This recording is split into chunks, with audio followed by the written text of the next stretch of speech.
Citoyens du monde, merci de nous retrouver. Aujourd'hui, pour notre espace échange, nous sommes avec le pasteur Mohamed Sanogo, responsable de l'église Vase d'Honneur. On va vous demander de présenter votre église Vase d'Honneur. Ok, bonjour chers amis du monde, bonjour chers frères. Je suis le pasteur Mohamed Sanogo, pasteur principal de l'église Vase d'Honneur et président de l'organisation chrétienne Message de Vie. L'organisation chrétienne Message de Vie est une organisation, est une association reconnue en Côte d'Ivoire qui a en son sein l'église Vase d'Honneur dont nous venons de parler tantôt et qui a aussi en son sein le ministère Message de Vie. Donc vous avez l'organisation chrétienne Message de Vie qui a en son sein le ministère Message de Vie et l'église Vase d'Honneur. Voilà, qui sont deux programmes d'action selon que le Seigneur m'a conduit depuis le début de cette vision. Donc depuis les années 96, nous avons commencé par une petite cellule et puis après quoi on a pris la tournure du ministère qui avait pour fardeau principal l'évangélisation des peuples non atteints, leur parler de Dieu. Donc ces programmes-là nous ont conduit à sillonner toute la Côte d'Ivoire, programme que nous continuons jusqu'à présent. Et en 2002, donc Message de Vie qui a commencé à partir de cette cellule, en 2002, Message de Vie va ouvrir l'église Vase d'Honneur. Donc l'église Vase d'Honneur existe depuis 2002.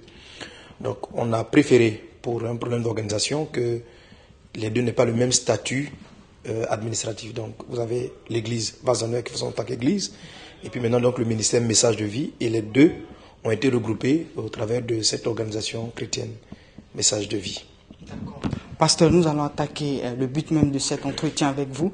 Notre pays est dans la tourmente depuis un moment. Vous, en tant qu'homme de Dieu, comment est-ce que vous vivez cette situation? La vision que j'ai, il faut la dire, elle est spirituelle. Et c'est là notre rôle en tant que serviteur et fils de Dieu. Dans le livre de Éphésiens chapitre 6, la Bible dit, vous n'avez pas à lutter contre la chair et contre le sang. Donc, lutter contre la chair et contre le sang, ça signifie lutter contre le corps physique, donc c'est-à-dire contre des personnes physiques, et contre le sang.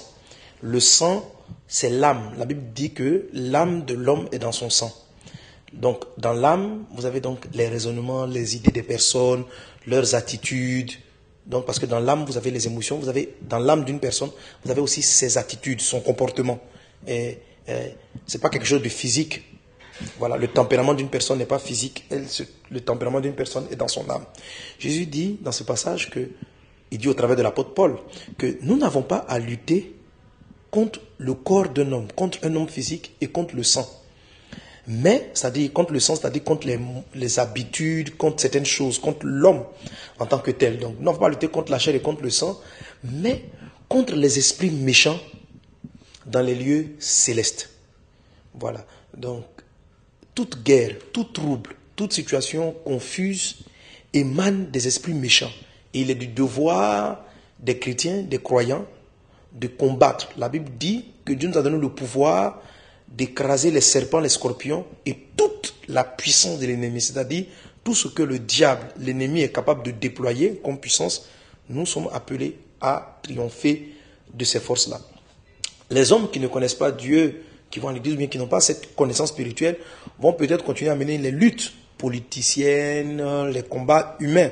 Mais nous, en tant qu'hommes de Dieu, nous devons avoir une vision au-delà du corps et du sang. Avoir une vision au-delà pour pouvoir mener cette part de la bataille, car je le crois, et je crois que la majorité du combat est d'abord spirituel. Maintenant, pour entrer dans plus de détails en ce qui concerne la lecture que j'ai de l'événement, comme je dis, c'est un peu long, soyez un petit peu patient. En 1999, nous avons encore les archives, les prophéties qui existent.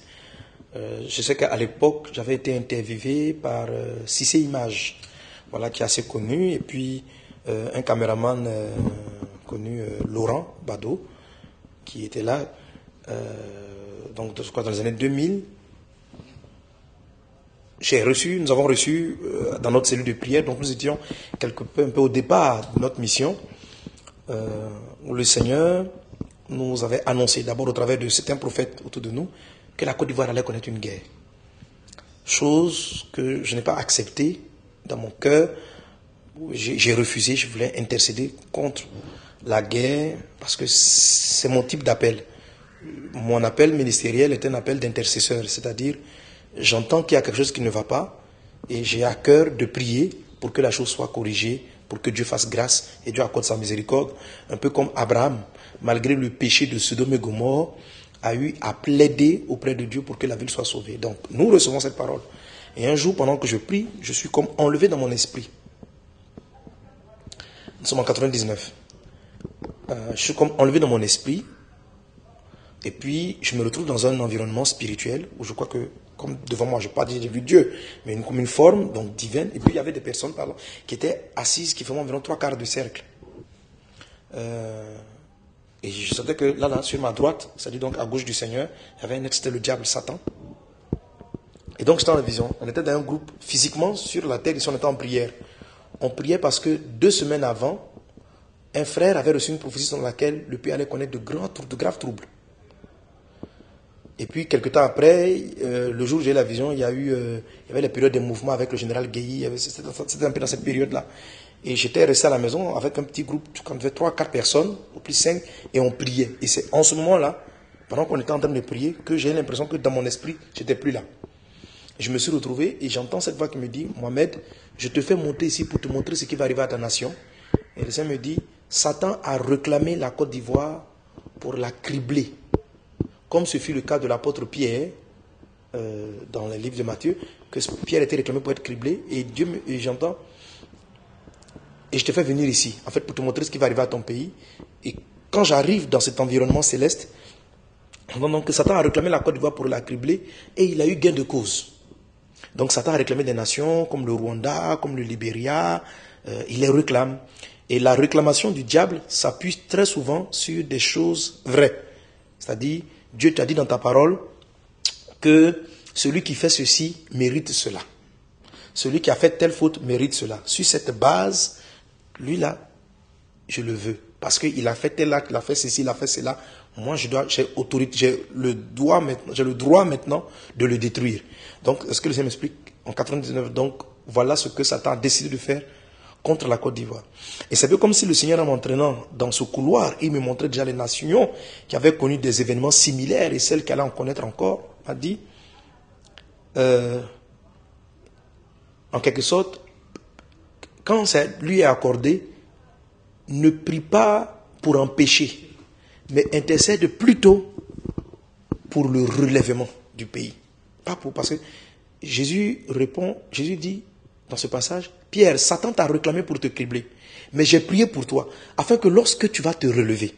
Donc Jésus n'a même pas prié pour empêcher le crible, mais il a plutôt prié pour le relèvement. Il dit, quand tu vas te relever, tu vas affermir tes frères.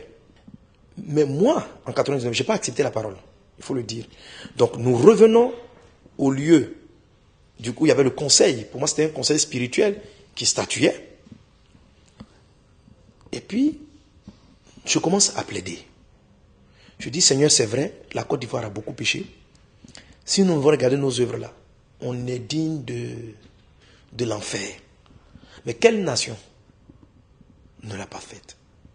Et tout ce que je demande, c'est aussi que malgré qu'il c'est vrai qu'il y a un jugement et que, comment dire, alors là de cause et effet, ce qu'un homme a semé, il va le moissonner. Mais tout ce que je demande, c'est ta miséricorde. Je ne veux même pas nous justifier, mais je demande ta grâce et ta miséricorde. Parce que ta grâce aussi, elle existe. Tu fais grâce aux pécheurs. En fait, quand j'étais dans cette présence, quand je plaidais pour la miséricorde, je ne sais pas pourquoi, mais le Saint-Esprit m'a amené à intercéder pour demander, donne-moi un temps pour évangéliser le pays.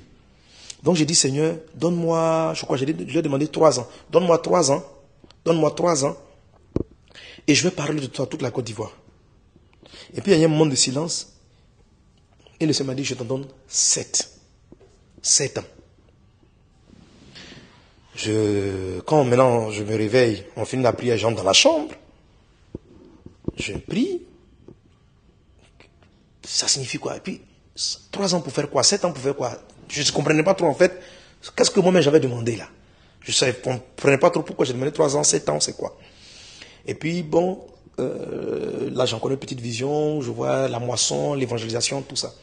C'est ainsi que, depuis 2000, à partir de 2000, je me suis dit qu'en évangélisant le pays, en permettant aux hommes de se repentir, de se détourner des mauvaises voies, j'obtiendrai la miséricorde de Dieu. Et que la Côte d'Ivoire allait éviter une guerre. Donc, avec mon équipe Message de Vie, donc nous sommes en 2000, Vase d'honneur est né en 2002. Mais en 2000 déjà, nous avons commencé à sillonner la Côte d'Ivoire, fait Issia, des grandes campagnes d'évangélisation, Touba, Odiéné en 2002. En 2002, pendant que j'étais en croisade à Odiéné, j'entends encore le Seigneur qui me dit, tu vois comment l'église se comporte? Parce que je crois que les chrétiens là qui nous recevaient n'avaient pas une bonne attitude. Donc la guerre n'avait pas encore commencé. Il dit, tu vois comment l'église se comporte? Ce pays sera frappé. Ce pays doit être bâti. Ce pays doit être nettoyé.